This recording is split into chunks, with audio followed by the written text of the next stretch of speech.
Someone asked me to do an update on my Trachycarpus latisectus, and I kind of don't even want to show it because there really isn't much to show. It's very unimpressive. It has survived.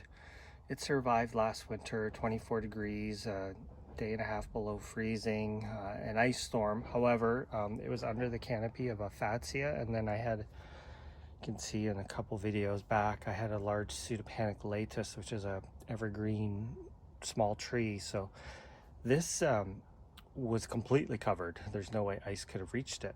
But at the same time, the Fatsia and the Pseudopanics exploded in growth on me in spring and really shaded this guy out. So he was in 100% deep shade, battling with those big plants. The tree was right here, and this is kind of a dry spot. I do have some irrigation in here, but it always looked crispy. You can kind of see the crispy on this, so I started trying to water it more in the late summer. I cut off about 4 or 5 totally brown fronds, so to me that's just, it has not been getting enough water. We're now into the time period where we're getting rain, and because of La Nina, it's been an extra rainy fall so far. So the soil is pretty good. When I dug the hole here, it was relatively, because I was digging in here yesterday, it was damp, but not that far down. Actually, it got dry after that. So, but you can see the new frond opening up. It is coming out, and it looks really quite good. Actually, these ones have a bit of damage, and I actually think that that's drought stress. So I think now it should start to do a little bit better. And I'm going to try and keep this Fatsia off of it. This is a more tender Trachycarpus. It's kind of, it's borderline for here. I don't know if there's any long-term ones or not. I think this is a zone 9A palm, and really there isn't much to look at right now, but these are actually really nice. I'm gonna try and get a different angle on it. These are actually really nice looking palms when they get big. They have a more tropical appearance to them. So just a little trunk down there. So far very slow growing, but that could be just, you know, due to the shade and the lack of water, and basically it's been sitting here neglected. So we'll see how it does this winter, and hopefully next spring, because it should be relatively established, it'll start to take off.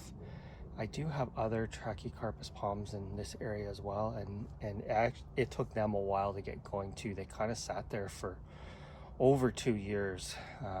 They're up there, and this year they really just decided to take off. So I'm not sure what it is about this spot. And even these Fatsias, they did nothing for 2 years. The 3rd year they started to grow, and this last year they really took off. So I don't think the soil is the best. I have amended it, and I do have the top few inches is quite good, but below that you kind of get into the dry clay. So we'll see how it goes. I do have a few different Trachycarpus species in the garden. I have, you know, Fortunae. I have one that I think is a Nova. Waggy, Trachycarpus wagnerianus, Trachycarpus tequil. I have some Nanotol, not in the ground yet, and some Princeps. So I would say of all those species, this one for sure is the least hardy, but probably one of the best looking between that and Princeps. Maybe if I get lucky, I'll have whatever sex this one turns out to be. If I could ever get it to flower, and I ever get my Princeps to flower, if I have opposite sexes, I could hybridize them and do a Princeps / Latisectus hybrid. I think that would be, or Latisectus Princeps hybrid.